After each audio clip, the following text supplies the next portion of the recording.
Every day a new day, move things, do things like my life a movie, hey. Every day new day, move things, do things like my life a movie, hey. Every day a new day, move things, do things like my life a movie, hey. Every day new day, move things, do things like my life a movie, hey. All right, y'all.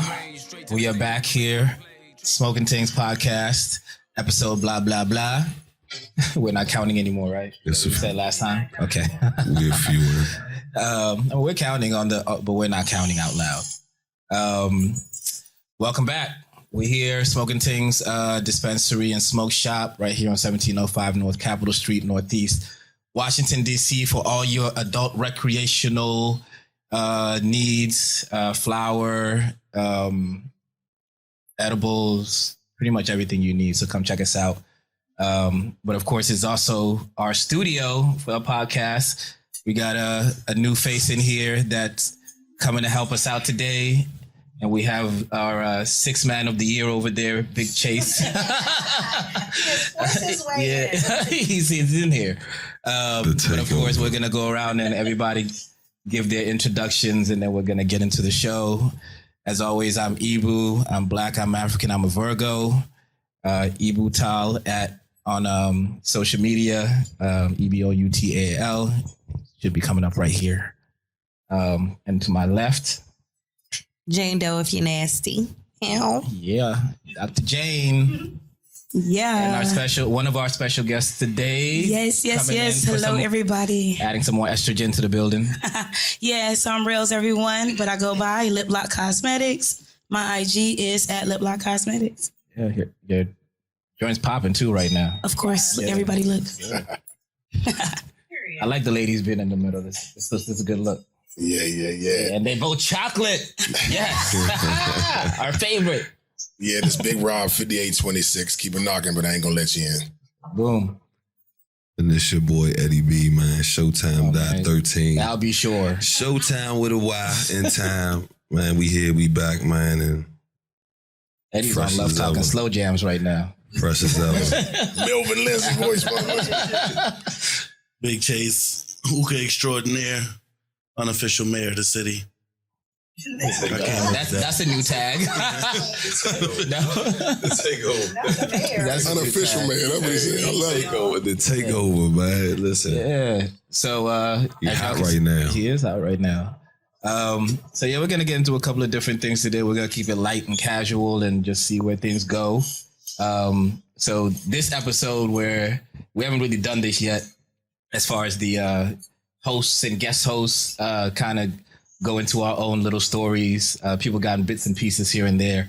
So Eddie and I talked about doing this a while ago, like just one-on-one, but I think we can handle it as a group. So being that you are the newest, member today, we're going to start with you and, okay. Tell people what you do, who you are, what you're doing, where you plan to go, who you plan to be with. Okay. So my whole life. Yeah. All right. We're going to ask you a question. Okay. So questions, or you want me to just go at it? Just go at it and we'll go from there. All right. So Hellrellz, known as Hellrellz, aka Lip Lock Cosmetics. Right now, my primary focus is my company, Lip Lock. So I've been doing a lot. DC Fashion Week, DCW 50 News, a lot of shows, a lot of things. So basically that's really it. My company is vegan, paraben free, cruelty free. So I'm pushing toward the all natural vibes. Nice. I'm going to branch off to a whole cosmetics line. So that's up and coming, and then a whole skincare line. So how long has that been in the works? So this is new. Actually, I've only been in business for about 4 months. Yeah. But we've been doing big things already, so look out for me. We are. What's your background? You only female products or? So right now it's female products. Well, unisex, okay. Right? But I'm gonna come out for lip balm for straight men, of course, and then skincare products for straight men. I have to say the straight part. They definitely have to add all the tags. But definitely my products are unisex. If you want to pop a gloss, come on. That's on you. Oh man, better not. Only way I got you. I done sold a few. I done sold a few. Is my lips touch yours. That's it. Yeah. The only way, huh? Switch it up. I love that. For sure. So what's your background? Where you from? What city? I know your family's from elsewhere? Like, give us your background when it comes to that. Okay, yeah. So I'm from Detroit, Michigan. My dad's Nigerian. My mom's from Alabama. So that's my background. It's a hell of a combo. That's a hell of a combination. I'm a real African American. So yeah, definitely. I'm Ebou for sure. Not Ebou, but Ebou. Yes.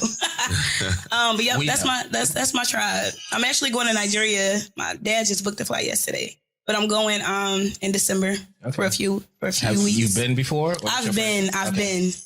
It's pretty dope. I mean, it's a different experience, but it's changed over time. So when I go into December, I'll see some different stuff, I'm sure. Okay. And you've been in DC for how long? I will say technically, I moved to DC like in 2012, then moved to Houston for a few years, and then just got back like right before the pandemic. All right. Yep.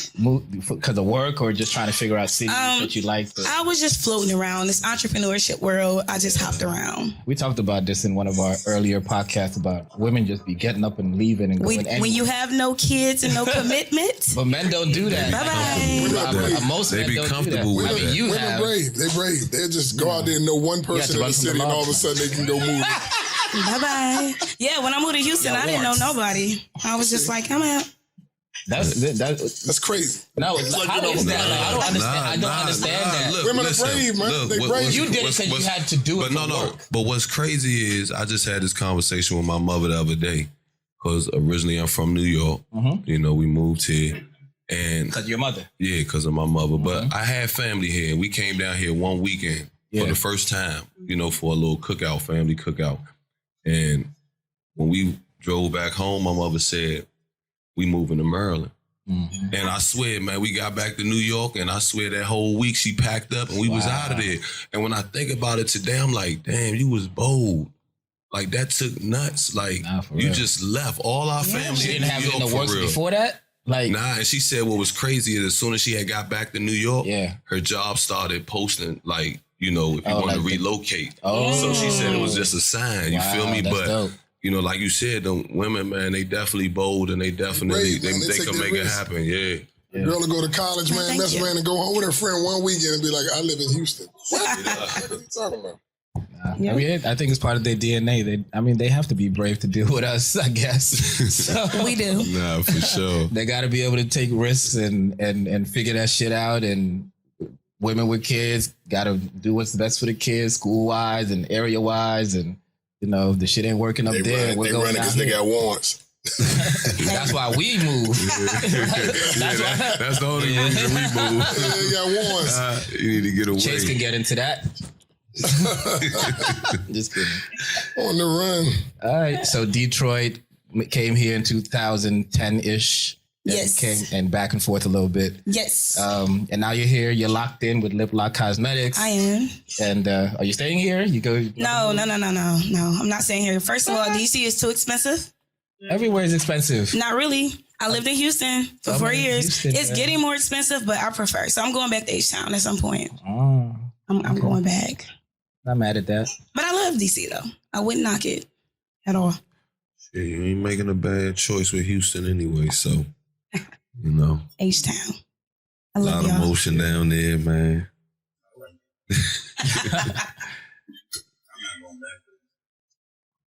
You gotta speak up. You don't have a mic today. I'm not going back to Houston. It was a great place, great town. Went on vacation, left on probation. You know. Oh, how long were you in Houston? Okay. I was in Houston from 2011 to 2016. Okay. And 18 of those months was in a facility. So, yeah. Not your own facility. Me and Houston, we had a good run.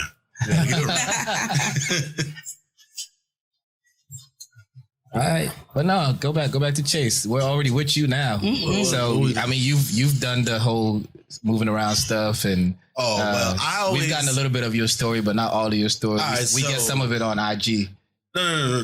I don't think anybody's ever got my actual story. So my mother and my father, basically, my father's from the Bronx. My mother's from Culver City out in LA. My whole family is from LA on my mother's side. Mm. So you say LA like a LA nigga. I wasn't born. I was born in New York. So long story short, my mother was in Temple Law School. So I ended up growing up in Philadelphia, in North Philadelphia. And then my father ended up getting sick. Some stuff happened. I ended up having to go with him to the Bronx. And then from there, we moved upstate New York. I did middle school, high school, all that upstate New York. It's like real, Rochester, shit like that. Albany, the capital. And it just, for me, because of moving around so much and going back, visiting family, I always knew after high school, I'm like, I'm out of here. I can't live in no city like this. It's too slow. It's not for me. So after high school, I moved back to Philly. Well, I got into FIT, and then I dropped out after the first semester because I got a job offer to design clothes for Mesquite back in the day. And so I moved to Philly. I was working there. From there, I ended up meeting people. I ended up linking up with Jazzy Faye. He moved me to Atlanta. That was my first time. I had a real New York mentality. Like when you would say anything South, I would just think like horses, cowboys and Indians and nonsense. So I never wanted to go down South. But then I got to Atlanta. That opened my eyes to that. Then, everybody know I've always been like a ladies kind of guy. So then I meet joints and I was one of those dreamers when I was young. It's that light skin shit. I moved in with a joint out LA, out Koreatown, but then she gave all my clothes away to the people on Skid Row. That's how we broke up. And then from LA, I ended up meeting another joint out Miami. So then I went down to Miami, and I went back to Atlanta. Then it's a lot of she decided, then we was living in Fort Lee, New Jersey. And then from there, she said we should be more stable, get a home. And I bought a house in Houston, and then they came and got me. And then I was tired of Texas because they was on my ass while I was on parole. And I moved to DC, and I was still on parole. I would fly back and forth every day. I mean, every month from DC to Houston to check in. And they never knew I was staying here. And that's how I got the name Chase. I wouldn't tell anybody my real name because I wasn't supposed to be here. So that's how that came about. So who the fuck are you? Huh? No bullshit. Who the fuck are you? Jason Bourne. Sounds like it. This man got 15 passports. Like, for real. Everybody just listening to the story. Y'all ain't missed the part. He said, we don't even know him. And DC just became... I found out Chase's real name maybe 2 years ago. And I've known Chase for 5. I mean, how else would I know? What? Yeah, and that's a lot of people think that's What's your real name, man? Not the cash out. Out for 30 days straight. It's Chase, and Chase is a real name. But you know what? It is. So I thought his name was Chase for the longest. And so that's how that happened. But think about it. But if you think about it, nobody. Who the fuck is going to ask you your real? I mean, I wish a motherfucker would say, man, what's your government? We've been hanging out for a year. I'd be like, look, this ain't a hot date, motherfucker. You dig what I'm saying? Like, what situation? Even your name, Rob, your name. Yeah, don't nobody know. You know my name. I know you. When did you know my name? Probably... Straight up, when you know my name? Man, not that long, not too long. Probably 2 or 3 years ago. Okay. Your real name. What? Okay. Everything 2 years ago. I mean, basically, I've known all. It's crazy because I've known all of you the same. I've known those two about the same. That nigga hit them mushrooms. All of a sudden, he said everything 2 years. Everybody's real name. I don't know. I'm gonna tell you something. I think that we live in a society where your name is what you say it is. I guess you just a representative of that person until they meet the real you. You know what I'm saying? But I don't know. I think that I had people that actually went to school with me, right? And if you call my name in the street, if you say Big Rob, then I know it's straight street shit. If you say Rob, street shit. If you say my name, my real name, you went to school with me. If you call me by my nickname, you're a family member. So I know if I should turn around with ill intentions off my waist or no. You know what I'm saying? Just by who calls my name. Right. You know, and that's kind of weird, but I like it like that though. I like it like that. It makes sense. Call my name, you say my name, I'm like, if I turn around and you ain't my first grade teacher, Miss Fogey, we got a problem. You know what I'm saying? I definitely agree with you because Jane is definitely not my name. Yeah. At all. But a lot of people think it is. They really do. Which is kind of crazy. If you nasty. Jane Doe. But Get one of them. I when I first met you or we started following each other, I definitely did not think that was your real name. But I was like, that's what she wants to be called. I'm going to call her that until she says otherwise. Yeah, but I have multiple names. I'm just like Rob. So it's like, it depends on how you know me. Like if you went to school with me, yeah, exactly. Then you know that means that person known me for a long time. You know a lot off of Instagram. You know a lot if you pay attention. Exactly. Like if you hear somebody call me Bird, that means they went to school with me. That's a J Bird. High school nickname. Then if you hear them call me Jane, who knows where they might have met me off Instagram, in the club, who knows where. A drunken night in Miami. Anything. So it definitely is a fact. And people don't question it either. I train my employees like that. If you call me on the tow line and you say, I need to speak to Rob. Okay, that's my cousin. And you need to speak to Rob? Yeah, well, Rob ain't your cousin. You need to call him then. But if you call and you say my nickname, I need to talk to him right now. They be like, hold on, we send a truck and where you at? That's exactly how the conversation go. I tell them, if you ever get a call and a person says this name, please go get them. I don't care if she ain't got 50 cents of her lunch money. Go pick her ass up. You know what I'm saying? Because she's a family member. I would have been calling trust for everybody. Everybody want the nickname. Look. I don't know. I think in the black community names, we just give everybody a name. Yeah, everybody. And once you got that name, that's your name. That's definitely Black American. And you know what's funny? If you pretty girls get the craziest name. I done seen dude, like Waterhead. I'd be like, what the hell you call a girl Waterhead for? You be like, this is what I've been calling her Waterhead since she was a little girl. Yeah. I'd be like, man, that's crazy, man. But we love it with nicknames. Nicknames are signs of endearment. You know what I'm saying? And so you got to remember that. But, you know, you get some people now that names is weapons. And a person know your name, they need that in your social security number. All of a sudden they Jason Bourne. You know what I mean? They got you. Man, no question. Nigga had a few nicknames, man. Oh yeah. I'm scammed. I remember when I went to college. Scam likely. Hey. You're reformed now. Remember, we talked about that. You gotta talk to yourself sometimes. Chase, I don't do that anymore.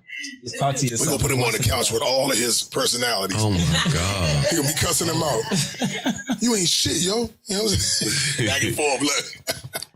But so New York, basically based, and then everywhere else after that. And now we're here. The rest of the major cities was pretty much like playground for me. I go city to city. Is something we used to be for work, and then, you know, you learn different attributes in life. And then I go city to city, do what I do, and we out of there. If you had to claim a city, what city you from? I said, where you from, bro? New York. I always would claim New York. Yeah.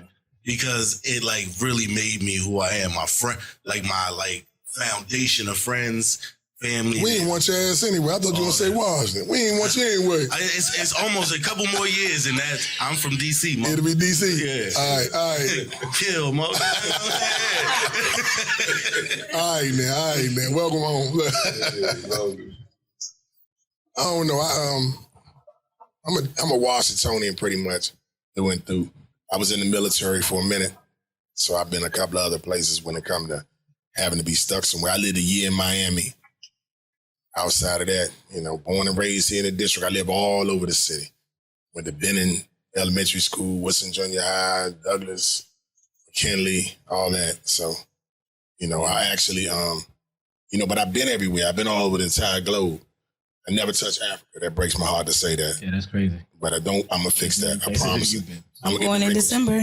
Yeah, I'm gonna get the wrinkles out of it soon. I promise I will. I'm going to Ethiopia. Yeah, we're definitely putting a group trip together like we're doing for Grandiose Mexico right now for Africa, but multiple stops. Right. Probably Ethiopia because that's where Arm's from. Gambia because that's where I'm from. Right. And that's probably it for the first one. But they're two completely different places. Gambia is very tropical, like Hawaii. Yeah. In Ethiopia is, I can't even really describe it. It's Ethiopia. It's Addis City, but it's it is what it is. You have to go. Yeah. And it's East and West, but they're both good representatives of East and West. So yeah, anybody that hasn't been Americans or wherever you're from, if you're Black or if you're not, you still got to go to Africa. You got to touch the continent and just. Now, it's just a whole different feel. Outside of going to Africa, I went to Belize. Mm-hmm. And Belize is Black as you can get. Mm-hmm. Everybody's Black there. Everybody who runs shit Black. Everybody, it's crazy. They're African. Love it, man. I'm talking about I fell in love with the Caribbean. Yes. Yeah, yes. It just stops along the slave trade. Right. Caribbean, then, you know. Well, I've been to Cuba. I've been to Cuba and all that. So, I mean, I've been places where, you get to see us. Yeah. You know what I'm saying? It's a great feeling. But that's the most important thing. Yeah, that's what I care us other places and how different we are. Well, Belize, I got to see them run stuff. See, I've been to Jamaica and I know the Indians and the Chinese and stuff like that. They infiltrate a lot of these spots and they actually they run stuff. You know what I'm saying? But when you actually get to Belize, you see the people in power are Black. And the people that got the businesses are Black. And the people that run this are Black. Shine, that you see on Bad Boy, he's the prime minister now. I was at the hotel, met him before he ran. And got to meet him like, hey, what's up? You know, and they were just nice people. But like I said, I feel like it's crazy. My mom, before she passed, she went to so many different countries in Africa that the only place she didn't go is where they wouldn't let her in, where they was at war or beefing or something like that, right? Republic of Congo, a couple other spots she couldn't go to. But if you ask her, the most beautiful place she ever been to was South Africa. It was crazy. She said, and she showed me pictures, right? And told me to choose the place. And I was going through a bunch of pictures. And it was crazy because all the pictures I chose were of Africa, of South Africa at that. And she bust out laughing. She said, yeah, you know where you need to get to. So I got to slide over there. No, it's definitely a must. Damn, I was going to ask another question, but I forgot. But we'll get back to it. But just Cheetos and ginger ale, little lean. Nah, we got some lean over there, but THC lean. Nah. I was wondering because of the color. I'm looking at it and I'm looking at you. I'm like, what is going on? Well, smoking Tingz special. No question. You see it's getting hot in here. Take your shirt off. You be like, okay, let me move right fast. He is cooking brown.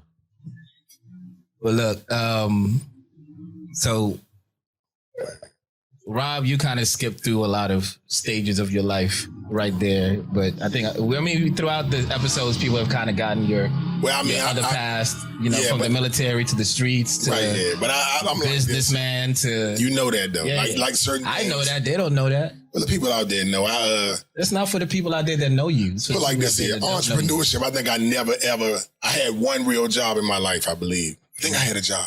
Yeah, I did. I had a job. Not you. Well, you had a job in the military. Did you have a boss? I'm talking about Did somebody tell you what time to come to work? I'm getting up and going to work every day. Well, you say you. But now, let me tell you this, and this goes for you, young ladies. It's just getting off the ground with your stuff. You're never going to work as hard as you work for yourself with anything else in life. When I started my tow company, I was 18 hours a day in a single tow truck in the beginning, and I done made millions towing. Right. But at the same time, I remember being in this truck so long, I even had a fax machine in one truck. Right. Then I would get the call. Yes. Look, I'm talking about, I didn't even believe I was up to, I had 13 tow trucks. We were doing 3,500 tows a month. I was running the truck so hard. I had 25 drivers at one time, and I'm running the hell out of the trucks. And I'm in the truck myself. You know what I'm saying? And so the point I'm trying to make is like, I never seen the logic, even as a child, of working for somebody. Every time I saw people working, I was like, you know what? I want to be the horse of the big nuts. I want to run the farm, goddammit. I want to be the man. And a lot of people say they want to be the man, but don't want to put the work in to be it. That's why you get a lot of hatred and jealousy in life. Y'all were just talking about like you got people that say, I want to be a great hooper. I want to be a great baller, but I don't want to practice. And I don't want to get a better technique, or I don't want to work on this, or I don't want to work on that. And that's just not... That's not real. You know what I'm saying?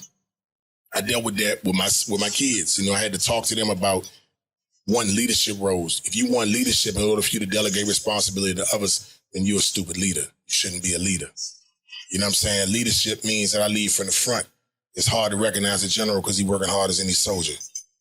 You know what I mean? And I did that for years, and that's why I have had the opportunity to be successful. And you got people out there who take one look and say, that's this, or he got that from this, or this came from that. And I don't phase stuff. People, they're going to talk about you anyway. Yeah. But at the same time, it's good to know that you really, really grind and worked hard and you created something, and nobody can take that from you. Mm-hmm. You know what I mean? That's one thing people can't. You can lose businesses. They do crumble. They do come back. Matter of fact, right now, I'm working with a one-legged situation, but it's so much fun to know I'm a build and come back. It's like, it's almost laughable. I just need to know, the combination to this lock, but it's going to get unlocked. Yeah. You know what I mean? And you better live your life like that, man. Because if you don't, if you sitting back waiting for something to fall in your lap, God just don't work that way. Faith without works don't mean shit. Yeah, nothing. They always say, if you, as far as being an entrepreneur, once you get to like a certain level, like they always say, if you make $1 million, your first million, mm-hmm. whether you go up or down and lose it, you're always going to be able to make it again because you already know how to get there. You already knew what it took to get there, what the grind was, who to give your time to and who not to give your time to. You know what I mean? So there's going to be ups and downs no matter what. You know what I mean? Like, it's funny because I always see people, and it's a big accomplishment to like make $1 million in your business, but in your making $1 million in your business doesn't mean that you made $1 million. You know what I mean? Because there's a shit ton of overhead. There's a shit ton of overhead, and then taxes, and Uncle Sam is definitely going to take his piece every month or every quarter or whatever. But it's not easy, and it's not for the faint of heart. It's not for anybody that doesn't have a stomach for it, because you have to. You know what I mean? But for me personally, like I was the same way as you. Kind of, like I always knew long term I wasn't gonna work for somebody like my whole life till I was 65 and retire and get retirement, XYZ. Things were changing anyway when I was coming out of high school into college, out of college into the workforce. But I always knew that I was gonna get my education, my degree, and then from there I was gonna figure out how corporate America worked. And I worked in corporate America. And did my, promoting and parties and stuff for like 5 years together straight, burning two ends of the candle, waking up at 6 o'clock, 7 o'clock in the morning, then going home, maybe take an hour nap, maybe not, go to meetings, go to the club, blah, blah, blah, and then repeat that shit at least 4 or 5 times a week. Hey, but I knew that's what I wanted to do. I got a question for you, right? I got a question for anybody here. This question is an open question about college. Mm-hmm. I had a conversation with I be having this sometimes with young men, and I also had this conversation with my with, like I told you, my nephew, and he's like my son. He's 14, and I said to him, I said, "Do you know what college is for?" And he was like, "Well, I guess you could." I said, "No, all these different answers. That wasn't what I was looking for." I said, "Listen, college is for somebody to see that you'll go to some place on time every day and complete assignments on time every day. That's what it's for. And if you can do that for years, then a person is willing to allow you to come into their company, to loan you money, to do whatever. That's what I have always thought. And I have a degree. I've always thought college was for that. And I tried to explain it to him. You're probably going to get as smart as you are, maybe a little smarter with this Google shit and all that bullshit. But I'm talking about actually schoolwork. You getting as much as you possibly can with AP courses in high school and all that stuff. You get a little bit in college, but in the overall reality, people want to see if you can get your ass up on time, get somewhere on time, and get assignments done in a reasonable period of time and do it for a length of time. Which is real life. And yes and no. Okay. And tell me why y'all feel different. A doctor needs to go to college. He needs to learn his skill. No doubt. There's a lot of skills that can only be taught in college. Engineers, doctors, for sure. So that point, yes, do I think that there are some things that you can learn in real everyday work experience in life? Yes, but there are also a lot of jobs that in order for you to have them, you need to be schooled and learn how to do them properly. So we're not killing people. No doubt. But I was trying to convince the kids the necessity of going. Don't forego college. Don't say that you don't want to do something automatically because you think it's cool enough. Like, I learned how to do that on Google. I'm not going to look on Google or believe in your history that you were watching enough goddamn, you know, say Instagram and shit to learn how to do I this. agree to a certain extent. I went to college for fashion and retail management, and literally my first year of college, my first retail job was BB, and I literally was learning everything that I was being paid to learn and work and hustle, while I was paying someone thousands and thousands of dollars to teach me. Yeah. So in certain instances, yes, you don't need to go to college. Right. Those are things that you can work, skills that you can learn just in general. But in some instances, yes, you do need to go to college. Do I think that I needed to go to college for what I went to college for? No. Yeah. But when I went to college, that was at that time point in that year and what my parents grew up on, you just go to college. That's the first thing you do. There's no other step between that. It's just see, that's what straight I to college. I believe the structure thing is definitely understand. It's like people going to the military. You tell kids, hey, if you got a choice, you can go here or you go there. I mean, it's a multifaceted answer. It's a multifaceted answer. There's no one thing that college is for. Do you think college helped you? Absolutely. And it's funny. I was getting ready to say, so this weekend is my 20th reunion from college. I graduated in 2003. I'm not going. Me and my group chat friends from school still, we're seeing who's going, who's not. We kind of crept up on a few of us. I went to my 15 year, but to say this, for me, the number one thing that I got from college were my connections to people. That's what I was going to say. Like my friends in college are everywhere. CEO of Revolt, partners at law firms, head doctors at hospitals in this area and other areas. But we still are like, when we are around each other, we still revert back to like, we're 23 years old, like with each other. But these guys are whole like real people out here, you know what I mean? But those relationships from the first day that I was on campus to today, I still have those relationships, and we still talk to each other, and we still say, what's everybody doing? And if I need a job at fucking Revolt tomorrow, I can call the CEO.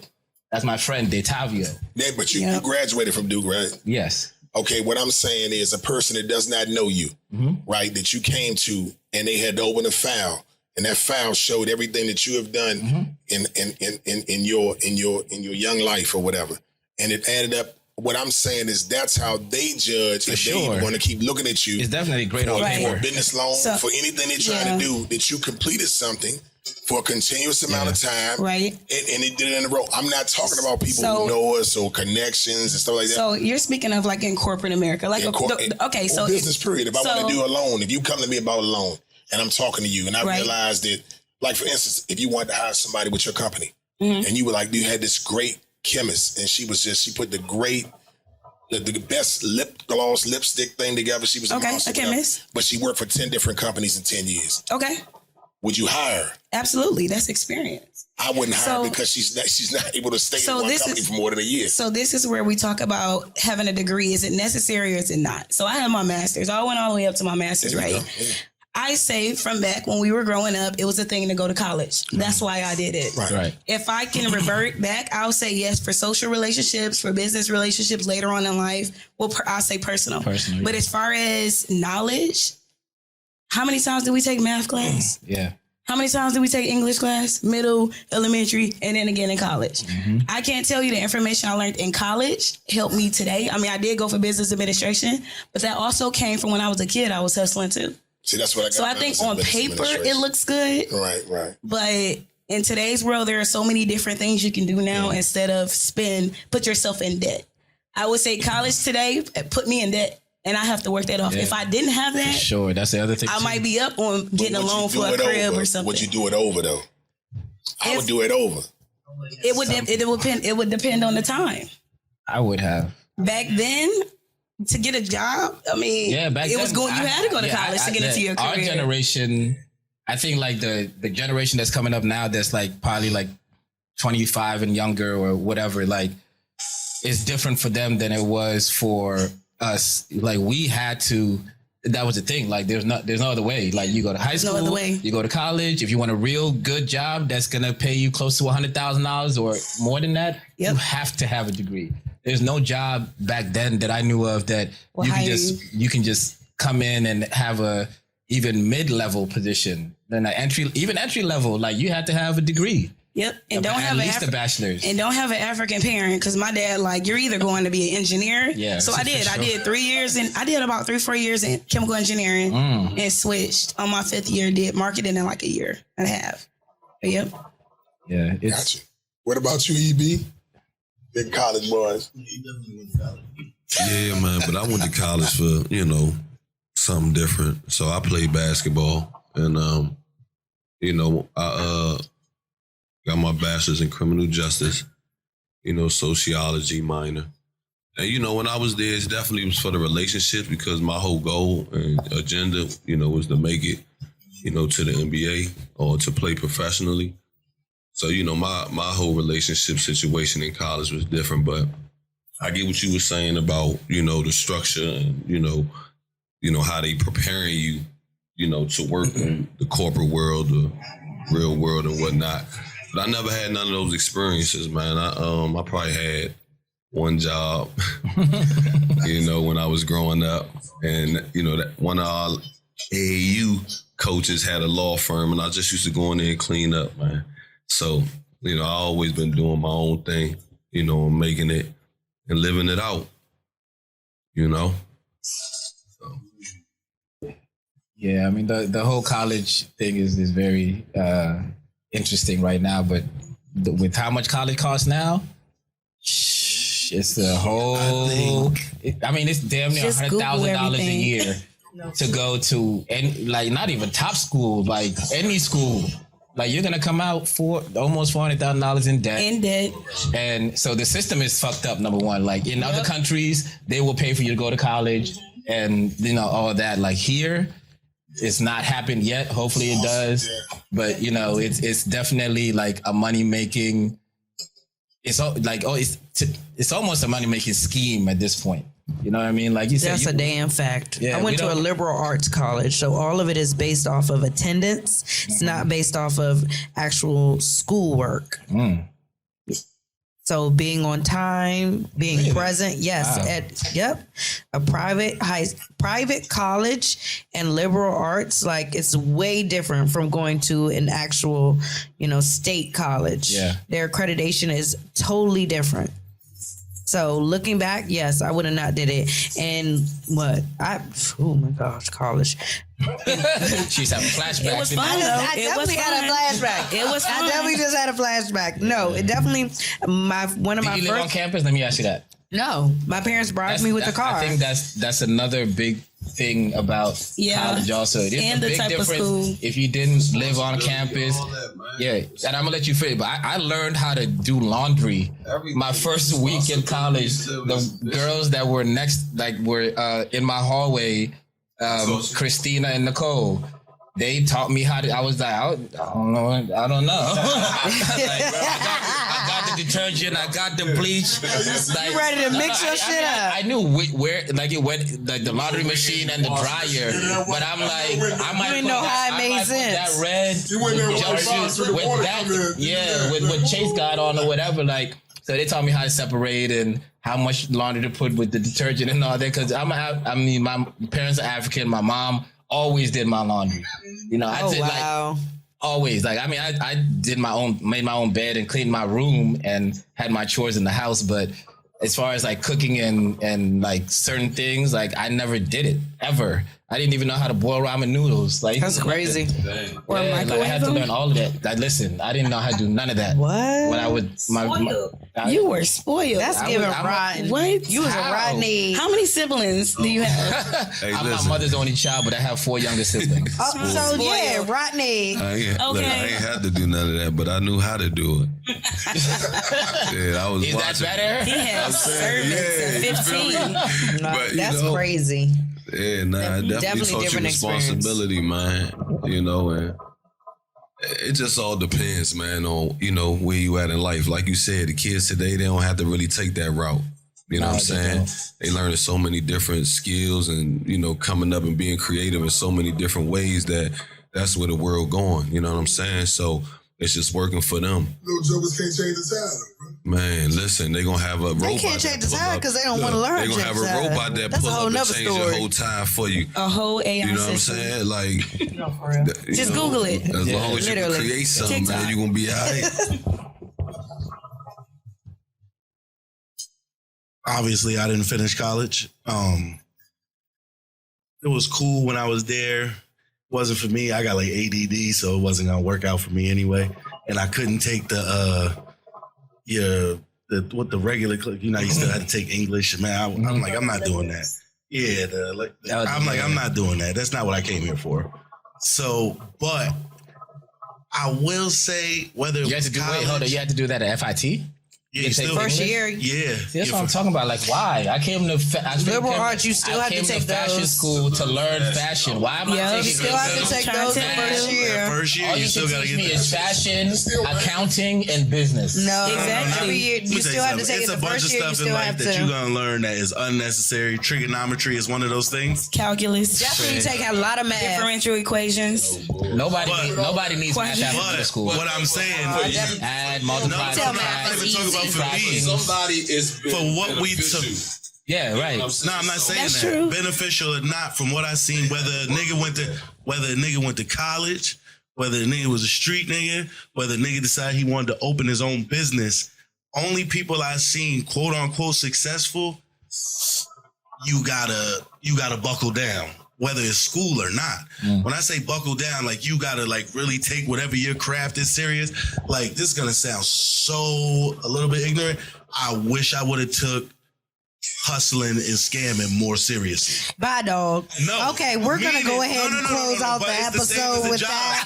Roll the credits. It's the same as a job. The reason I'm working today is because in my mind, when I was younger, I didn't my hustling reasons for everybody else, it wasn't so much, because I don't want to work or I don't want to work for nobody. I wanted a large amount of money so then I could take a lot of time off. Okay, so let me ask I can understand that. I can sympathize with that. And that's only because my life has been colorful. I can sympathize with that. But what I'm realizing now is I shouldn't have took none of that free time. I should have stacked up. I understand what you say, but what if... All right. And watch this. Take it out the streets. My cousin went to a private school. It was called Albany Academy, upstate New York. From Albany Academy, he left and he went to UPenn. Graduated from UPenn School of Wharton for business. Nice. Went to Georgetown, got his master's. But when I tell you this nigga is so focused, he now teaches at Georgetown. He now runs a mentorship program in DC. He's the VP at Amazon. But when I tell you he takes no days off to get where he's got, but now it's like when the free time is starting to come because he makes so much money and the vacation time that builds up. He 36 countries in. So let me ask you this. Is he married? Right. Does he need a wife? How old is he? Where does he live? No, he is. It's the multiple streams for me. He was talking about me. Something strange for a piece of change. We're gonna have him up here on the show because he can see this. But for real. Let me ask you a serious question though. But that's keeping it away from the streets. But you said you wish you would have went to school for hustling and scamming, which you kind of did in the streets. No. I went to school for. I wish I would have took it more seriously. Okay. So that being said, the difference is from your cousin's route to your route is that at any point in time you could have went to jail. No matter how at it. Hold on, I do understand where he's coming from, though. Too. I do because I lived that life, and me looking back, I definitely have had conversations with the other people that have lived the lifestyle that I've lived, and we've been like, if we knew the things we knew now, we would be so much further ahead. Hindsight is 2020. Exactly. So I get what he's saying. Speaking on jail, I went to jail, right? Yeah. In reality, I went to jail because I put myself in a position to have to do things because I never took it seriously. Yeah, I didn't put up money. I would make a bunch of money, and like I told you, then I'm out. Then you can't find me. I'm in LA. I'm having a good time. And then I'm like, damn, just being young. I got about now you don't have no money no more. Left. Exactly. I need some real money. I gotta go do. And then they got to a point where things were so bad, I started taking risks that I normally wouldn't take. But what hustler and scammer has made plenty. Wait a minute. Plenty. We're not saying I get there's the that. hush puppies, and there's the other peoples that we know, and I mean, there's plenty of people we know. But even then, watch the difference. Watch the But the thing is, even if they go to jail, they still have money left over. Is he coming? What's he coming home to? I don't know. You think that the government has gotten that much money from him? Come on now, be for real. Of course, he's gonna come back to something. Hush puppy coming home to a rose, man. When is he coming back? It's soon, because he gonna work for the people. I know people. Okay, which means my God! Which means that, please, government, don't be watching this. Which means that he got to watch his back for the people he's about to snitch on. So again, what's your scammers don't be shooting people? There's a lot more risk involved. But people kill scammers. There's a lot more. But what I'm saying, no, they do. They really do. No, they do. What I'm saying is, yes, there's a lot more risk involved in the street route. But what I'm saying is, the people that I've seen actually take their life to greater heights. Buck, they took everything they did seriously. In general, the umbrella of what you're saying, I agree with that. That's what I'm saying. Yes. Maybe let's not put it in perspective as to scamming and drug dealing and shooting and gangbanging. But if you put it to perspective as a dancer, right? Mm-hmm. Okay, so say when I first started dancing, I probably maybe touched probably easy $60K first year. Didn't know what to do with it. Was blowing it. Mm-hmm. Buying clothes, shoes. Yeah, you were young. Hanging out. We had Fridays. $300. Who the fuck spends $300 at Fridays? Like a piece. Bitches throwing out $300. Young people. A piece. Looking stupid. An example when you're done. Okay? So if I'm thinking like, damn, and that was what, 2011? If I would have been each year made how old were you in 2011? Like 21, 22? I was 20. 21. If I would have really like took it seriously and really like been saving my money and, you know, minding my damn business and not buying wigs and nails and outfits and boots. But it's saving but you really still do. Hold on, because I'm smarter now. But I'm saying if I had actually really took it seriously and really been saving my money, think about how much further I would have been. At least 1 year, I know I at least touched almost $200,000, and I don't know where the hell the damn money is. That's not fair to yourself, and it's not fair to. It's fair to myself because the way I was when I first started dancing, the mentality was spend the money, make it back. So that means you could make $2,000 and spend it all the next day and go to work and make it again. That was the mentality that I was taught coming up as a dancer. And I'm gonna give you two examples. The same exact thing in a different industry. Nightlife. Nightlife. Same industry, I guess. Yeah, it's all entertainment, nightlife. But I think anybody making money at a young age, if it's not like, okay, like there's NBA guys that go to the league when they're 17, 18, right? So, and they make a good bag. Even like people that aren't starting on the team, they have a minimum of 6 figures, high 6 figures, almost $1 million. But if you're 17 and 18, you don't have any like the financial literacy, the stuff we were talking about, the stuff that these white corporations and Congress and everybody, these laws that they made with these loopholes, if you don't know those things and you just think, okay, I just made $10,000 this week and I know I'm going to make it next week. What the fuck are you going to do? And you're 21, 22, 23, 24, 25, 26, 8, 9 and up. You're just going to keep doing that. Yep. And I did that. Like, bro, like when I started promoting and everybody, my Uncle H.O., me, him, his boys, like, you know, Quarry and them, like, bro, we used to be in the club every day. Back Josephine's days, you know, Eddie, you know, like, bro, like everybody had their own table. Me personally, from that crew, and I was making the least amount of money. I had a 9 to 5 when I was promoting. I was spending at least $10,000 a week. Yeah, but that's on table because I knew I was making the money again next week. Yep. And I had a 9 to 5 check. and I was getting. But if we knew better, we would do better. That's the point. Like he said, taking it seriously. Like you taking seriously how much money you can if you don't know. And that's what I'm saying. The frameworks of dancing when I first started dancing back then was you make the money back. Like who cares? Blow it. Go have a good time. Who the fuck is spending $300 in fucking Fridays? And it also comes cheap ass food. It comes with age. It comes with exactly age and experience. Exactly. Like, I'm not spending. Nah, fuck.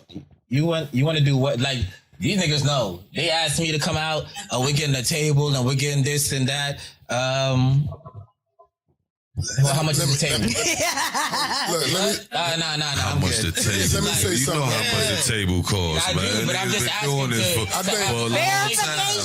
verification. All these bottles for free. I'll chill my ass at the bar. Give me the comp bottle. Yeah, give me that comp champagne. No, or fuck the table. I'm at the corner. I'm right here at the bar in the corner. Okay, and I'm gonna spend my $80 on myself. Let me say this. I've seen like it's really your upbringing. Honestly, it's your upbringing. If you came up and you had a spoon in your mouth at all, whether it's silver, copper, whatever the fuck color your spoon was, or whatever it was made out of, that's one thing. If you had no spoon in your mouth, then your habits are different.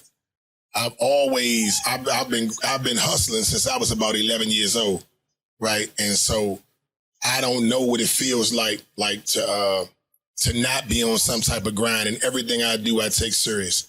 And so when I hear y'all saying how you had this time to grow up, I do admire that, and I wish I had a chance to be a kid.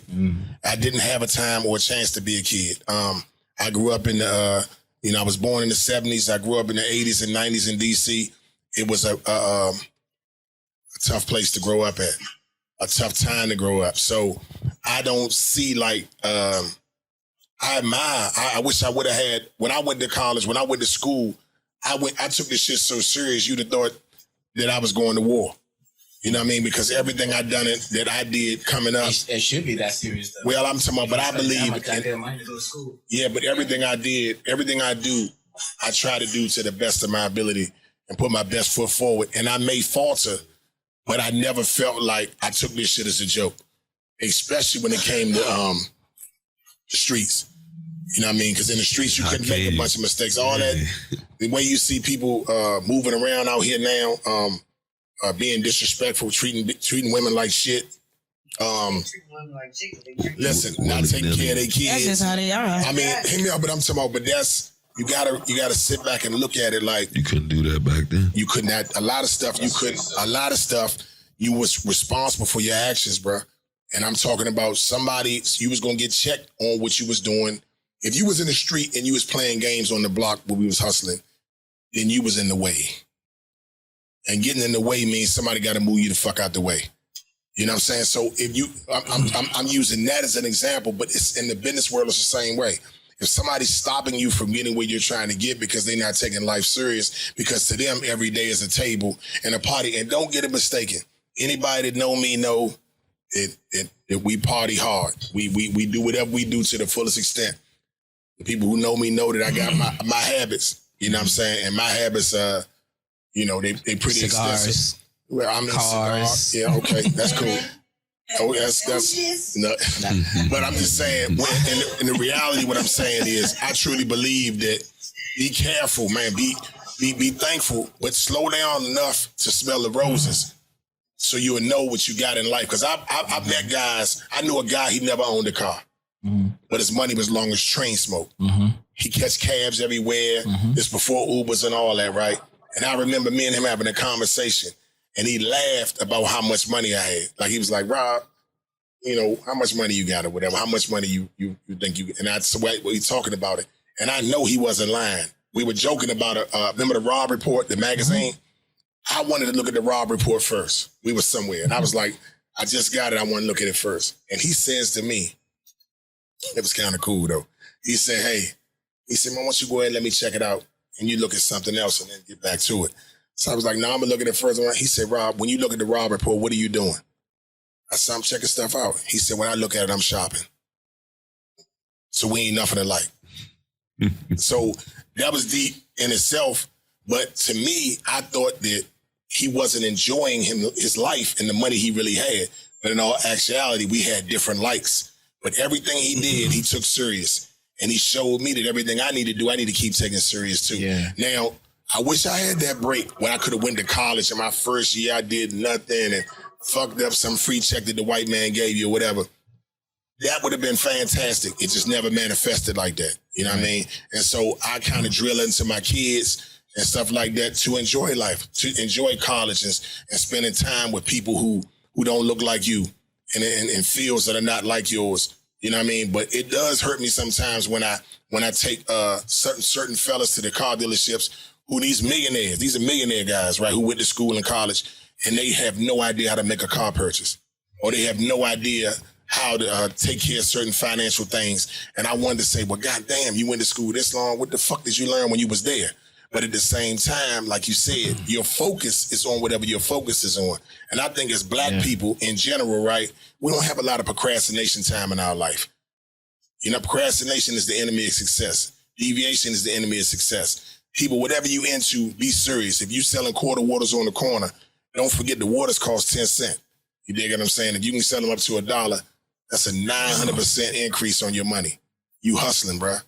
I know it may not seem like it to you, but you're making more money in a percentage basis than anybody here. Yeah. And that's just real. But you don't have to see it like that. You can think everything is a timeout, a pit stop, a joke. I recommend it. The way things are flowing right now, be a little more frugal with your shit, but still enjoy yourself.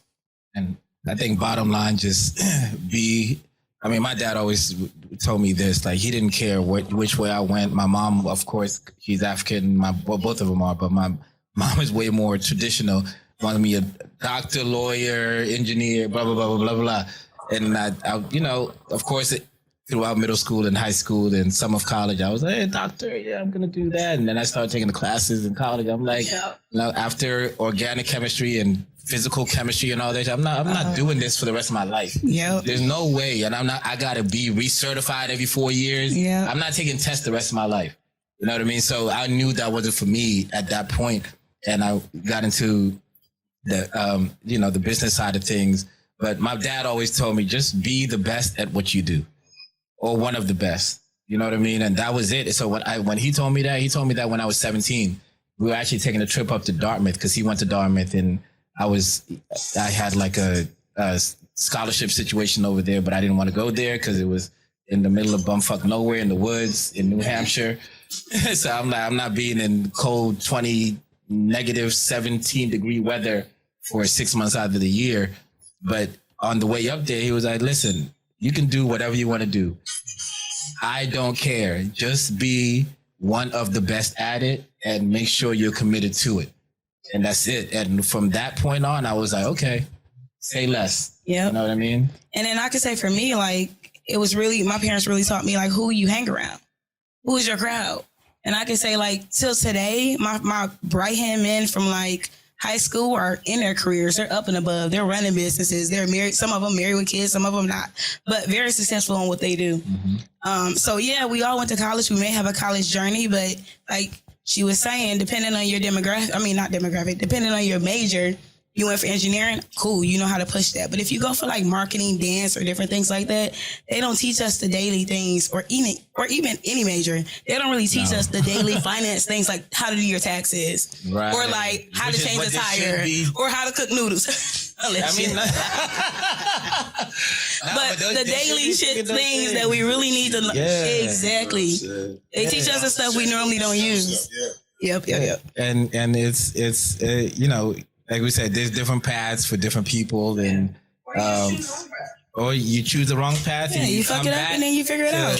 Look, I will say this: as outside of like the doctors and lawyers, and when you need that higher education and you have to go that path with like political science or the sciences and all that, engineering, but like the liberal arts, like marketing and things like that.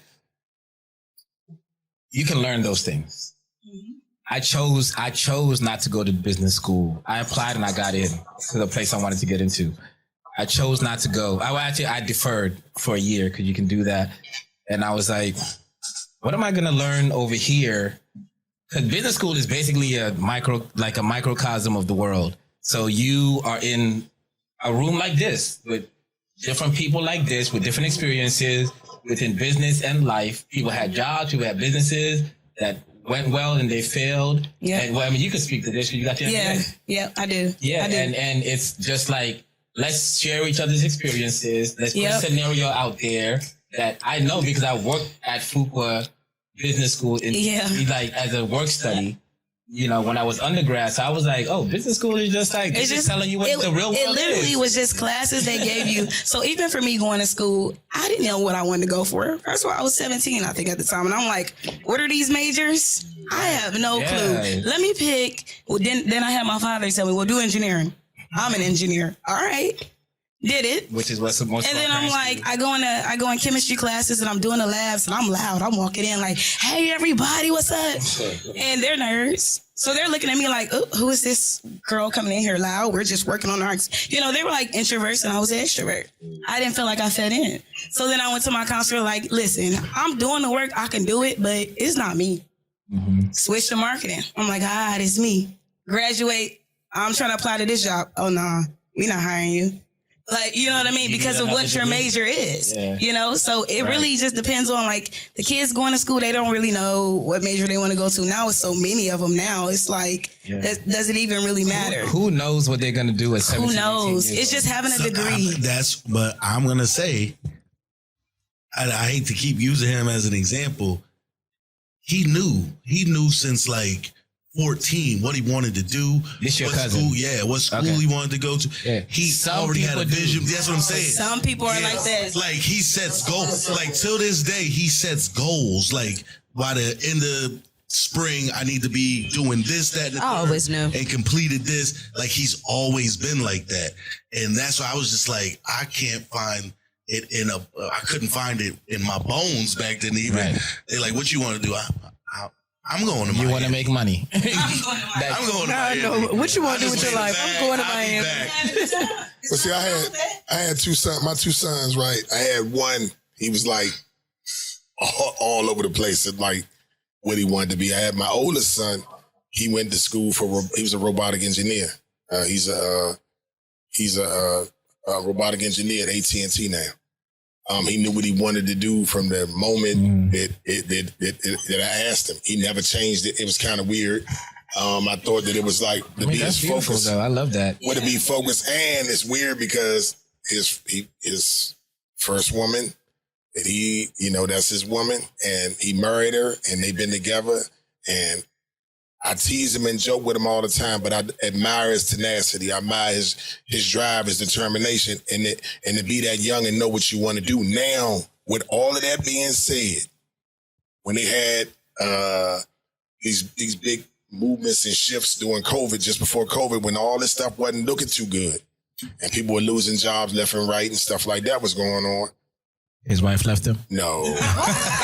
Damn. I mean, you were setting it up No, what I'm saying. I'm just playing. What I'm saying is when he thought that maybe he would be in line to be unemployed, like a lot of people. Mm-hmm. And so but he made too much money. So he called me now.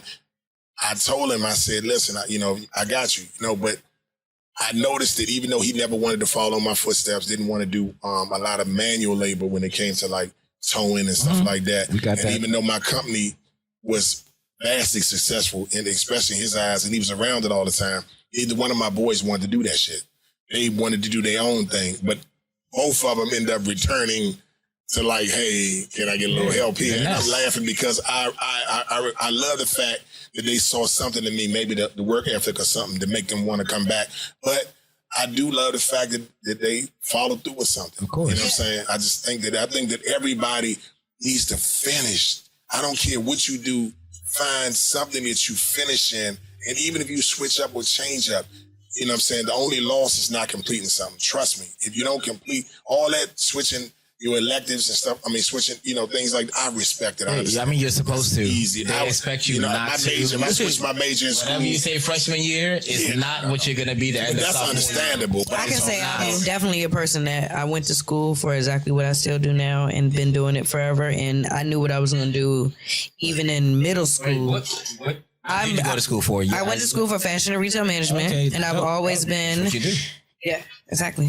I've always been a manager of a retail location of some sort, mostly high end, regardless of what I do on the side. But yes, I am one of those people. When Smoking Tingz, just retail clothing shop opens, you are definitely first on our list. Make sure y'all can pay me. Can't afford her. I think we can. I think we can a little bit. A little bit, you know. There'll be a little, you know. There'll be some incentives. It's not a guaranteed contract, but you have incentives like the NFL. But yeah. So yeah, I mean, this conversation went to college. Is it good or not or whatever? And that depends on the individual and what you're doing. And I love that so many people up here actually went to college. Yeah, almost everybody. Everybody up here touched the campus. Everybody, and that's amazing. But look, and know what's crazy about that? I was gonna say it, but we all ended up in completely different places, but the same place. Right. You know what I mean? Right. All of us, you know, basketball, just hustling and just grinding and scamming.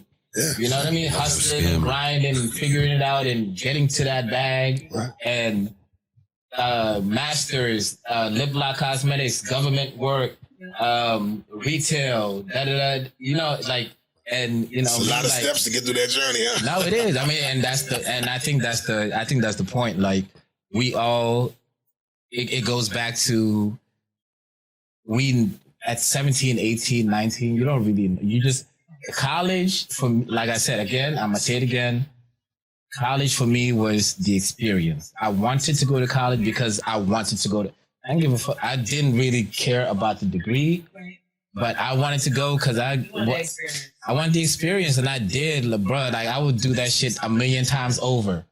Every fucking day, because our classes were fucking hard. I pulled all-nighters so many times, and I was like, shit, what the fuck did I come to this school?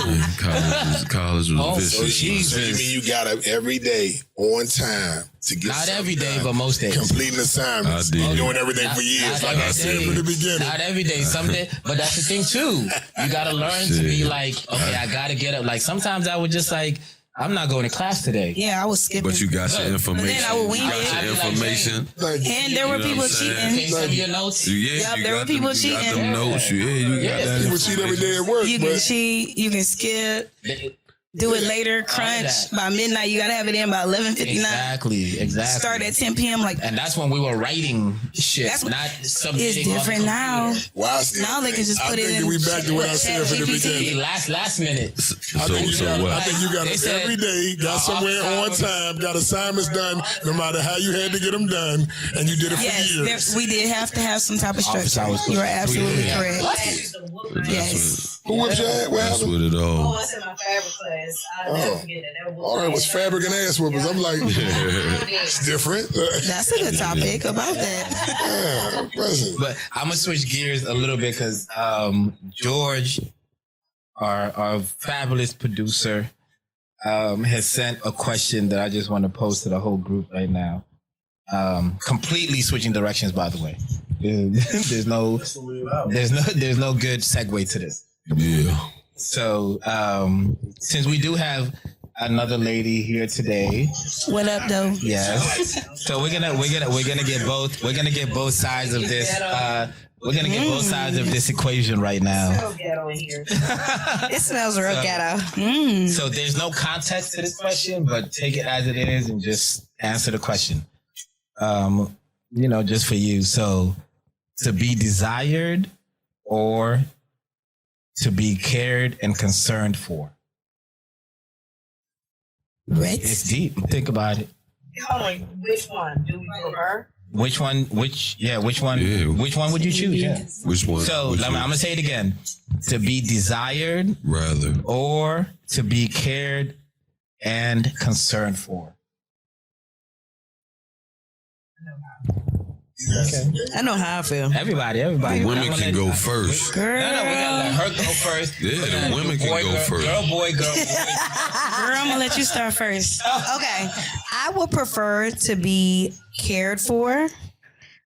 Just because I feel like then there's a deeper emotion tied with that versus to be desired. To be desired is like, I want you, I need you, your body. And use toilet paper. Nah, down the toilet. Desire could mean something different. Desire can mean I admire you. I'm in awe with you. You're the most beautiful. Now I want to throw up. Yeah. It's stomach hurt. But can't concern for sure. I would rather to be cared for. Like that means like you really want to do for me and make sure I'm a good as an overall person, my well-being versus to be desired. I've had people that desire me and then when I'm in need, it ain't nowhere to be found. Yeah, okay. I second that. I feel like desire is like, I just fantasize about you, you know, versus I care for you and What if desire means I'm so passionate about you that I really care for you so much?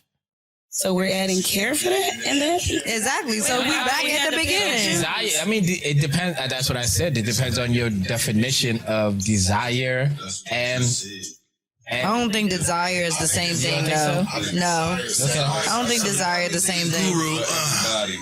I think desire. What is desire? Physical? No. The word desire sounds like hunger. It sounds like it doesn't sound to me because I'd be rather be cared for or concerned about. What if it said instead of desire, if we switch that to desire. I want to be with you. But you can still keep it at desire because some people would probably rather to be desired. That means to be chased, to be wanted, to be needed. All the time. But, exactly. But like, who wants to be at a constant chase? At some point, you need to catch me.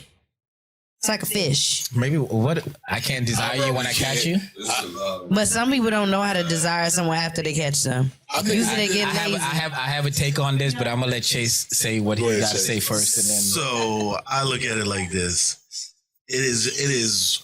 I think it's extremely cool to be desired. It's great, but now that I'm older, I don't. When I do so to separate the two, when you tell me you desire me, and then you tell me you're gonna care and be concerned and all that.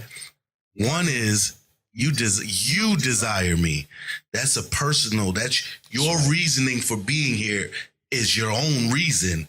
You're like, yeah, you're here for me, but it's really for you. It's personal. That's right. So, but to care and concern for someone, do for somebody else. That's you're like, yeah, we're sharing the burden. It's giving wifey and side chick. I feel like care for his wifey, desire his side chick. I'm gonna take it psychologically I deeper. think Not even wifey or side chick. No, we're gonna come back to that. We're gonna keep it wifey and side chick. I don't even think it's that because someone can desire you. They desire you. I don't want your happiness to be contingent upon me. You got to find happiness on your own. You desire me. There's a lot of people they desire you because they find their happiness within you, which sometimes is not always a good thing because take me out of it. Why aren't you happy with yourself? Because if you can't be happy with yourself, we ain't really going to progress because there's an underlying issue. You desire me because you need me to make yourself happy. Not even that. A desire can get fulfilled. Once the desire is filled, then what? Where are we at? What do we have left after your desire is filled? I think it's an age thing. I think when you're young, you want to be desired. I think when you're old, you want to be cared for and concerned about. Yeah, your knees start. So I mean, that's just. that's definitely not a lie. That's definitely not a lie. I mean, shit. Not a lie. I don't want you chasing me around. I'm 50 plus. I want you to be cared. I want that phone to ring. We can use COVID as a good example. Oh yeah. How many times did your phone ring pre-COVID when it was where you going, where you hanging out, what we doing. I desired to kick the bobo with you and spend all my time with Hold you. up now. When your ass was stuck. Hold up now. I'm just saying. But when your ass was sitting back. COVID was giving cheap dates, so these motherfuckers was ringing that damn phone. That phone was ringing ding, ding, ding, ding, ding. But dating to where? Like, where were you going to date to? Nowhere. No. Netflix and chill. Dates going on. Yep. Listen, all I'm saying is you got to see who cared pool about got you. smaller. Or who picked that phone up and was like, hey, man, how you doing? How you making out? You know what I'm saying? I know you stuck in the house like me. It's tough times or whatever. What I'm just saying is you get older, you want to be cared for and you want to be concerned about. You know what I'm saying? I personally, my dad passed away a few years ago, right? And he died alone by himself. Nobody there. He wasn't married. And he, you know, we're not even certain how long he was in the place and how long he had passed. So we had to guesstimate how long he had been deceased. So I said to myself, damn, am I going to go out like that? You know? So that's a real question. No, I'd rather be cared for and concerned about. At what age did your father die? I mean, what age were you when your father died? He just died 2 years ago, 2.5 years ago. So would you say No, that? but how old was your father? That's a good question too. How old was your dad? He was 71. Okay. Okay, so with that being said, right? I say this all the time. I feel like that men don't have, like, something traumatic has to happen to them for them to finally get the light bulb, like they don't want to be alone. It happens all the time. But I feel like something like that is like the extremes like that is when you be like, damn, I don't want to be alone and maybe I should stop ripping and running the streets and acting like a hooligan to finally somebody can care for me. But sometimes also, like, as you all know, I'm a Virgo. I'm a lover sign. Emotional. I'm not emotional at all, but unstable creature. I'm very not at all either. See, this the bad versions of Virgo that always bring to me. That's why when I'm always like, I'm a Virgo, the women like, I'm like, don't do that. It's not. We're not all the same. Virgo, all Virgos are toxic. You think you live up to your sign? I'm toxic? All Virgos are toxic. Do you think I'm toxic? I think that you have some toxic in you. I do not in a relationship. And the best people that know that, besides my exes, I'm friends with all my exes. All of them. All my real. Ebou, you're a good person, but I think you still got some level of toxicity. I mean, I'm still a man. Okay, what's going on with this game? Okay, we're gonna come back. Nah, but like I do love love. I love being in relationships, but I don't know. Like at the end of the day, like if you. I don't know if I can really put this into words right now. So I need somebody else to take over until I can process this. Basically, what I said was what the fuck I said, and it was right either damn way. Hear that, Otis? Okay. Let me say this. If you, okay. I think that I wouldn't want to be. I want somebody to care something about me, right? In the end, you don't want just to be known. If people think they know about you. Okay, so you just reminded me what I was going to say. I'm sorry. People think they know about you. Go ahead. Yeah, no. So everybody says at the end, I want to be this. At the end, no. I want to be from the beginning, middle, and end. Like we should care, desire, love, everything each other. If that's not it, I don't want any of it. You stop this right now. I'm not here to care and desire. First of all, I'm not here to care and be concerned for everybody that you meet. No. My girl. Who am I, Jesus? No. I'm talking about my. No, I'm. You're saying just in a relationship. My girl in a relationship. Like if you're in a relationship. Yes. I want all of it. Yeah, so I guess it just really come down to like who the person is, and then go from there. Like if you're single and you're dating. You don't give two fucks in the beginning. You're like, okay, you fine. I desire you. And then as you get to know him, then you might start caring for him. That's always how it happens. So it's levels to it. My point is about the men. My point is that the men, okay, so first of all, as science has proven that men mature slower than women. Okay, because you was over here shaking your neck. We know that. Yes. So with that being said, like women reach a point where they are ready to settle down and fall in love and be in marriage and have children. I don't even know what that age is. I think that's not an age anymore. I think it's just a feeling and it's a mature level. But women do have a biological clock if they want kids. I think what's that age? Not both of us over here like, women start we can't breathe. I got y'all started. What's that age? I don't know. For real. Like, okay, so I'm gonna say this. Oh no. No, not for women. I'm talking about for men. To be to the other side of that, for men to be married. To be honest, for me, from the situations that I've been in, I think it happens around like 37, 38. For women? Is when for men. When it starts, their clock starts ticking. Like some of the men that I've dated that have no children, around 37, 38 is when they start going crazy. And they're like, I need to figure out what I'm doing with myself. Like, am I about to have a baby? Yeah, like, do I need to just have a baby with somebody? Like, let me just go have a baby with somebody. Maybe I should just go marry somebody. I don't know, but I need to do something because am I going to die alone? Shoot this club up real quick. Exactly. That's why I said like something traumatic needs to happen for men versus women. It's like we just know when we know. You do, but what age? I don't know. I don't know because I'm not even there yet. 27. I think women. To be honest, I'm 36. If I may ask. Damn, on the spot. 36. How old are you? What? I'm a fun at 36. Yes, come on, Stink.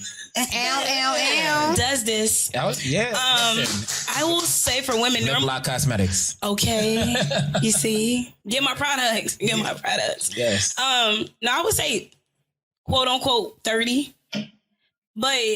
I mean, that's where I mean, I feel like that's where girls are like, oh my God, I'm turning 30. I'm getting to the age I gotta have babies. I ain't feel that way. 30 is that's bullshit. I can't say I feel that way. I didn't feel that way when I turned 30. I would say like 35 for women. That's when you really like pressing it.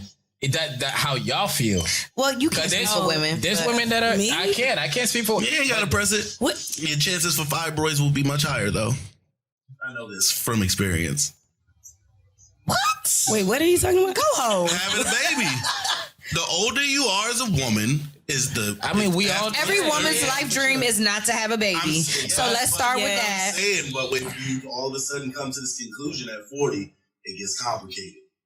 The thing is, what men have. Every woman don't dream of procreating. So this is the thing. We can easily hop on a dick and get pregnant. For real. It's not that hard. Ovulation tracker. The thing is, who we're pregnant by. It's not that hard. It really isn't. It's not. I'm just saying. Everybody got Flow on their damn phone.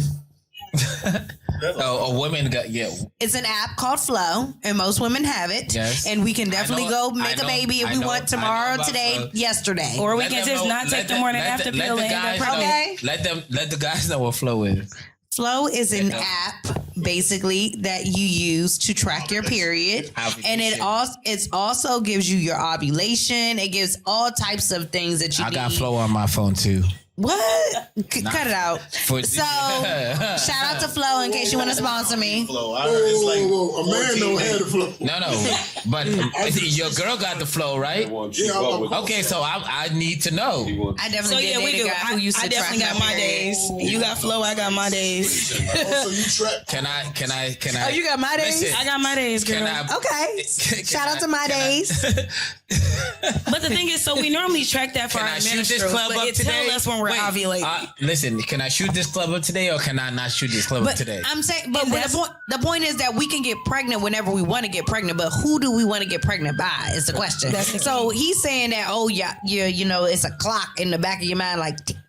No, I'm not saying that. No. That the older you are as a woman, this is scientific. I think you got yes. We know that, but that's the choice we made. It's more complicated. We know that. Well, it's a clock. They start pressing you about being married, pressing you about pressing about the situation getting better. They know this. Stop. Cut it out now. Don't do that now. If you say it's not you, that's fine. But overall, women, that's when things get more serious. They look, I'm in my 30s, I'm in my late 30s, or I'm in my 40s. This is getting more serious. What are we doing here? You be like, I didn't. But what are we doing could be about marriage. That could be about some paperwork. That don't mean that it's about just a damn baby. I get what you're saying though. You do have those type of women, right? I have a surplus of friends. I have the females that are like, girl, I'm about to turn 36, 37. I need to have a baby. And then I have the ones that are like me who's like, girl, chill out. Go have fun. But I'm asking, you get pressure from all corners. As a woman, Y'all get pressure from everywhere. You get pressure from we do. your sisters, your We get family, pressure your mother, your 24/7. father. You know how many times we hear this story? Your mother and father Your say, clock. hey, when am I going to be a granddaddy or a grandmother? I mean, you hear this, and especially if you got siblings who made babies. I mean, what I'm saying is, so don't act like that this is not a serious pressing situation. It is. When you get to a particular age. Then So, you may yes, say, it is. money is my baby. Janet Jackson had I bought a babies at brand new 50. dog. You can say all that goofy shit. Last child at 40. Right, but what I'm saying is, 39, 40. So, Okay. we think about women as procreating. So what we're thinking about, what we're saying is, yes, we do know all this information, but we also don't press, every woman don't press it the way every man think every woman does. No, you're right.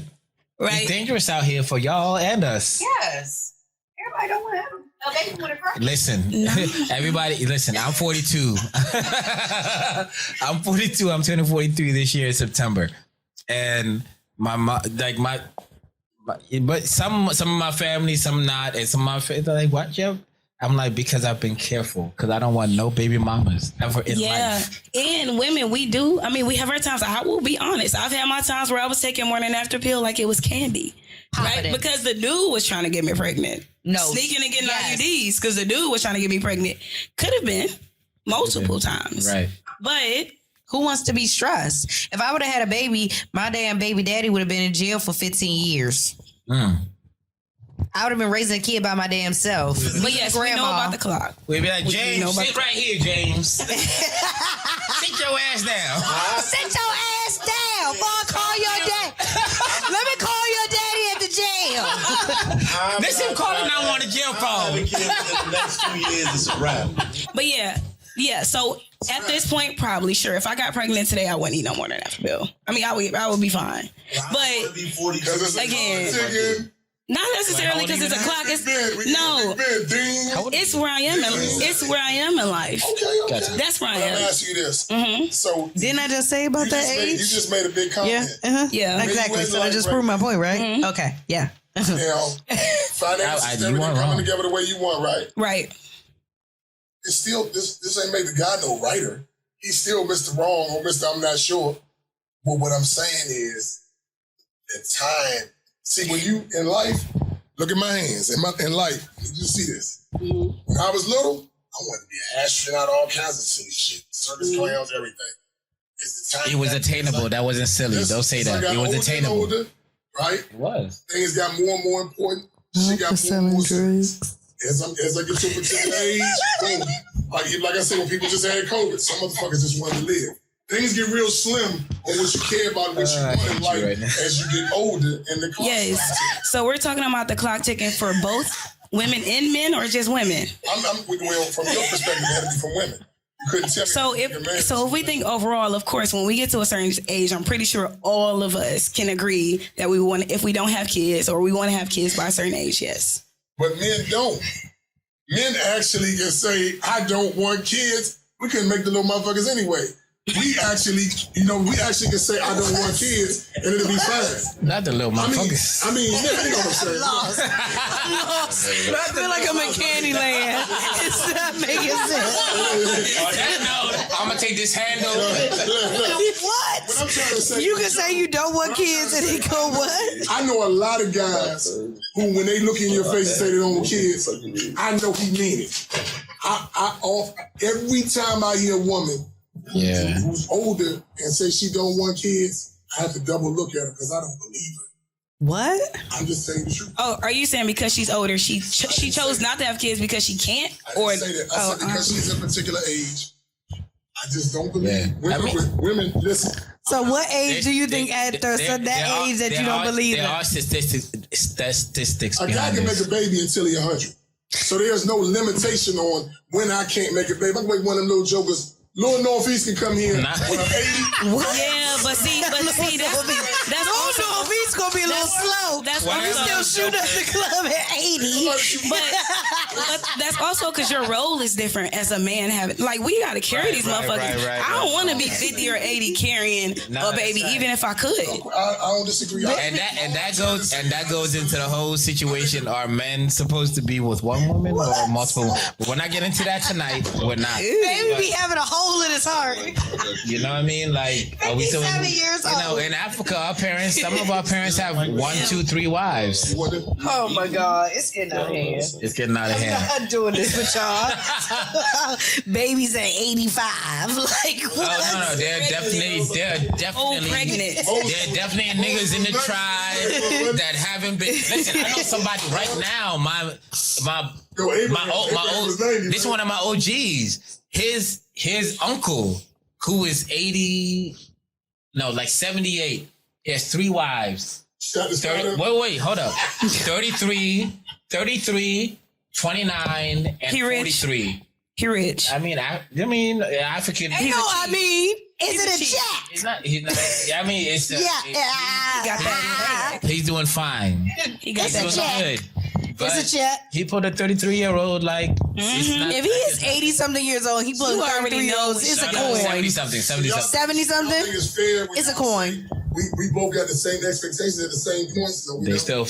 I think a man know he can shoot him up till he 80, 90, 100, and it makes us. We have a different way of looking. We sit back in our style a lot of times because we don't have the variation. And somebody knows they have a biological clock. So you want to have a baby at 67?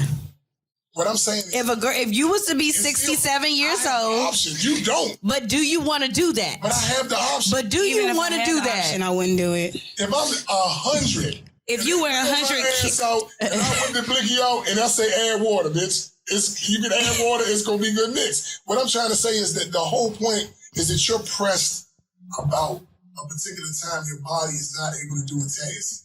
And with that being the case, you have to be more stressed about it than what I am. Right. I'm not. No. I'm not. No. I mean, I'm not. I understand completely what Rob is saying. Are you stressed? I get what he's trying to say, but I'm not stressed. I haven't gotten to the point where I'm stressed. I'm not gonna lie. Listen, I'm not gonna lie. I'm not stressed. I'm not stressed. I'm not gonna lie. Me personally, I'm 40. Listen, I'm not gonna lie. I'm Chase, you don't have kids, right? You don't have kids. Eddie has kids. You have kids, obviously. You two don't. And I'm not gonna lie. Like me, I'm 42. I don't want to be an old parent. So I do, for me personally, I do feel a little pressure because I don't want to be like 75 and my kid is 15. Even though I can't have kids till whenever. You know what I mean? Like, yeah, so I get like that. For me, like for me as a man, I'm 40, like I said, I'm 42 years old, I was born September 8, 1980. But like in the next 2 years, what you just said, like, That men, yeah. we're just gonna. I'm gonna choose somebody like, And that's how I feel. Together. I'm gonna just hop on a rich dick and have a baby. But I'm thinking, you hold on. I'm just saying. But you Flag on the play. Flag on the play. Flag on the play. Flag on the play. You have flag on the play. No, but you guys have that choice. You guys have that choice to hop on a rich D all of a sudden, to do that. don't mean nothing Listen. no more. No, because it don't be that You fun. got the bag, he's qualified. It don't be that fun because they be rich and then now you don't see them. But And so you really just so get a pregnancy back by to yourself. love But I mean, like, yeah, the and baby cared took for care, or but desired. I'm still have the same, like how she says about Loved the and rich cared nigga. for? Yeah, but it's That's still the like rich nigga's part of that loved and cared for, or he's he's desired? not. Are we the, doing this the rich part in here now? Huh? the rich nigga? What? I mean, I just said it. I mean, if I have the option, then Why can't we just get rich together? we can. I love that. And I didn't have, say we couldn't. and have beautiful chocolate babies So together. now we talking and about this, we're about that. to build and I'm about to get to know you. Okay, so what we really talking about? So all of that. oh, I'm down for all that. Okay. I'm down. All right, say less. 2 years, right? You signed Two. I'm just asking. You said prenup? Hold on, so you get married first before the baby? Already rich. We might be pregnant during the wedding. Before the marriage, you're signing At this point, for me, NDA and an NDA? no NDAs for me. Damn, can't even talk about my damn baby. There's only one D in this, and there's no N See what or he D said? in it. Why can't we get rich together? If you wasn't with me shooting in the gym, you're leaving with nothing. Trust me, if you're leaving. Damn. Yeah, but why we gotta? Wow. Okay, wait. Okay, Hold on, I had to leave with nothing. I don't get We're gonna- anything. we're gonna- Hard tits. These are cool. We're gonna wrap. So what you taking the baby to? Yeah. Oh, we going to court. Oh I'm wow. going to court. Roll the credits. I'm not going to court. I gotta keep saying roll the credits. All he did was fast forward the movie to the end. Don't get it twisted. Nah, no. I don't want to believe. And listen, Rob, Chase a lover. Don't make me call you a regular name. Whoever this is at the end of the couch, say don't make me call you my. Is a lie. Rich? No, I see that, and girls be like, "Oh, these niggas with money be so corny." It's not. They are corny. Yeah, but not really, because I know I'm gonna tell you the truth. No, but what niggas with money? The scammers with money, the drug dealers with money. Why did you say the drug dealers? Why did you put that on me? I don't know anything. If I'm already up, I'm talking about like I'm already situated in life where I know I am good no matter what. I can't even fall off. And then I'm meeting you at that time. Oh yeah, like like yeah, I guess what? I could fall in love with you. That's great. What's wrong with you protecting your king? Exactly. Wait a minute. Wait, so what are we saying? Over here. Well, okay, yeah. You saying you gonna sign an NDA? You gonna sign? Why? No, what's the NDA? Then when you leave, you're not gonna trash talk about me. We're not doing none of that. Yeah, but if you don't get the privilege to, because you ain't helped build this house. And she leave a little hole. I mean, maybe they did help build that house. I said, you just keep missing the part where I said if we got rich together, that's different. Okay. That's completely different. I respect it. But if they didn't help, but if they did not help build that house, why are they there? And I'm already rich. You just listen. If you think you leaving with something, you give the mic to Eddie. What did he just say? What did he just say? Nah, he just was desiring them. Yeah, he's trying to see if it's gonna work out, and if it don't work out, he gonna send them back to the streets. Back to the pole, man. Yeah, wherever he got him from, probably Rosebud. In the show, you know. So we're gonna wrap this up with everyone's tag names, and we're gonna shout out the Ebou businesses. Taal, at Smoking Tingz, at Jane _ Doe. DOU. Yes, you better know it about the money. Yeah. And everybody else. At Lip Lock Cosmetics. Shout out to Lip Lock Cosmetics. Yeah. Thank you for coming tonight. We needed the extra gin. We need the extra gin here tonight. I love that. Thanks for having me, y'all. Get the lips popping. Yup. There you go. Big Rob, 5826. Okay. I keep it knocking, but I ain't gonna let you in. EB. Man, look, I don't say much. Y'all know what it is. Y'all see it right there. Big Chase. Imagine if you had $100 million. And then all of a sudden, they say you got Yo, man. How? And $6 million a month. Thank you. Yeah, Chase gonna take a break for like 3 weeks. Somebody got to go to a program. Yeah. Protect yourselves. Shout out to everybody here. Dodge and cancel. We appreciate everybody here. Bill a moat. Thank you, Wells. Thank you, Jane, for Jane was supposed to be out tonight, but she made it. Thank you. And I love that we have 2 women here tonight, actually. Of course, my brothers, Chase, Eddie, Rob, George. This was a fun episode, actually. I actually didn't know where the fuck we were gonna go tonight. We just freestyled this. Appreciate y'all. Love y'all. Smoking Things Podcast. Share it. Love it. Every day, new day, do things like my life a movie. Hey. Every day, new day, move things, do things like my life a movie. Hey. Every day, new day, do things like my life a movie. Hey. Every day, new day, move things, do things like my life a movie. Hey. Pull up in a big man range, straight to the stage, make a big man play. Trade 5 others, our big man Jay.